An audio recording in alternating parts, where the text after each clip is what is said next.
ISI हो या ISIS हो, आईसिस खुरासान हो, या फिर आपके जो डीप स्टेट है या एस्टेब्लिशमेंट है पाकिस्तान का, वो तो यही चाहते हैं कि इस देश में हमेशा के लिए हिंदू मुसलमानों के झगड़े चलते रहें। हम पूरे देशवासियों से अपील कर रहे हैं कि आप ऐसे वक्त पे अपनी पॉलिटिकल डिफरेंसेस होंगे, मगर आप उन लोगों को कामयाब होने मत दीजिए जो इस देश को कमज़ोर करना चाहते हैं। आईएसआई हो या आईसिस हो, आईसिस खुरासान हो, या फिर आपके जो डीप स्टेट है या एस्टेब्लिशमेंट है पाकिस्तान का, वो तो यही चाहते हैं कि इस देश में हमेशा के लिए हिंदू मुसलमानों के झगड़े चलते रहें। तो इसीलिए उन्होंने हरकत की और उनका वहाँ कश्मीर में जाकर नॉन मुस्लिम को, हमारे हिंदू भाई बहनों को मारने का मकसद एक ही था कि कश्मीर को ये बताना चाह रहे थे कि यहाँ कोई नॉन मुस्लिम नहीं आ सकता। तो उनका मकसद वही है।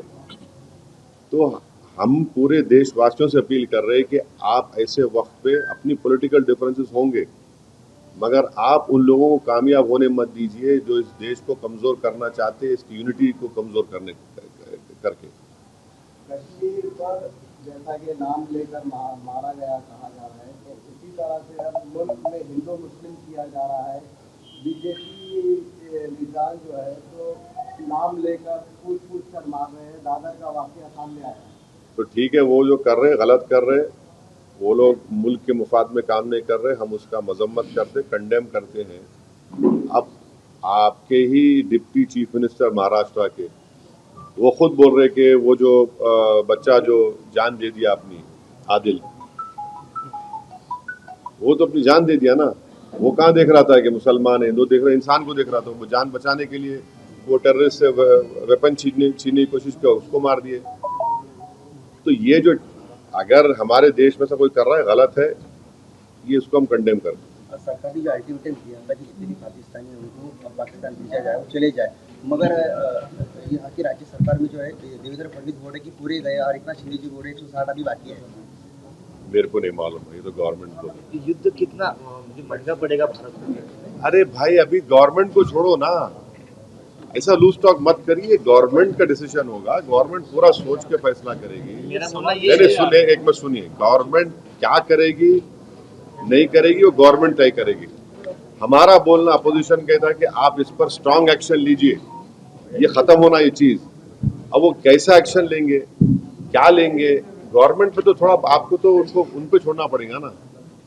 अब ये टीवी चैनल पे एंकर बैठकर ऐसा बोल रहे ऐसा होगा ऐसा, अरे भाई ये मजाक है क्या? ये ऐसा गवर्नमेंट तय करेगी, क्या डिसीजन होगा वो तय करेंगे। मगर हम मेरा डिमांड ये है कि पाकिस्तान को फिर से FATF की ग्रे लिस्ट में लाना जरूरी है। फाइनेंशियल एक्शन टास्क फोर्स में उनको ग्रे लिस्ट में लाए।